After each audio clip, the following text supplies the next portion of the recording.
My name is Linda Sage. By profession, I am a criminal psychologist, and I've been behind bars for quite 4 decades. So it soon passes.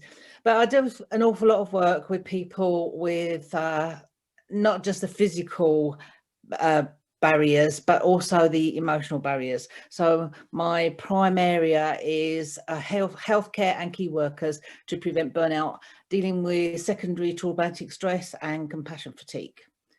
So dealing with burnout or prevention of burnout, because what happens is when people are in caring roles and key worker roles is they give to other people continually, and although they know all the things, they forget to do it for themselves. So they put themselves on a back burner, and finally it takes its toll.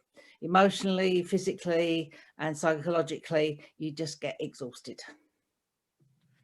Isn't it amazing how so many people put themselves second or last and they put everyone else ahead of themselves? How does that in your opinion, how does that actually happen, and why do you think people do that? It's a way of life, really, because it depends on personalities. You don't get narcissistic personalities within care, but you get an awful lot of relationships with people that work in care with narcissistic personalities, because they draw each other together. But people that often have issues with boundaries, they have people pleasing tendencies. Saying no is an issue. So valuing themselves, their self-esteem, their self-worth, their self-value has had a knock. And when a baby's born, it comes into the world and it doesn't have any of these issues. So they're all things that we have learned. And if we have learned them, we can unlearn them and relearn something that's a bit more positive. But it's about making that stance, because we make up excuses, because burnout doesn't come overnight. It's a long time brewing, and you can feel it. You know in yourself you're not quite right, you're angry, you're emotional, you isolate yourself from other people. So we get the symptoms, but we make excuses. Oh, I'm all right. Oh, it's just a bad day. I'll get over it. Pull yourself together. It'll be all right. So we make all these excuses. But at the end of the day, what we're doing is letting, if we're saying yes to other people and it means saying no to ourselves, the value's not there. So, I work with people to even up their value process.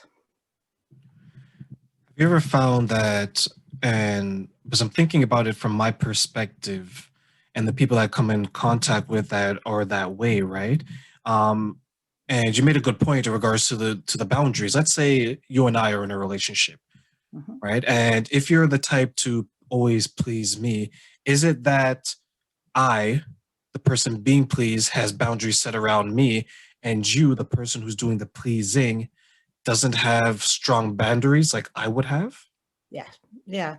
This is why the narcissistic personalities are very often drawn to the other characteristics, because they are very self-orientated, and they don't have to share the empathy, and the other person makes excuses for them. And this is where we get into a lot of the codependency, because relationships then are working.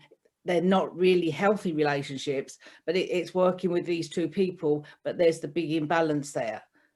But in time, the resentment or the feeling uncomfortable, because we do feel uncomfortable. And if you're with somebody that you're really not gelling with, you feel like you're walking on eggshells, or you feel that when they're not there, you can actually think, yeah, I can relax a bit.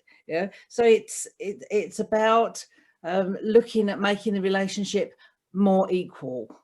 And if it's not equal, then really it's not a healthy relationship.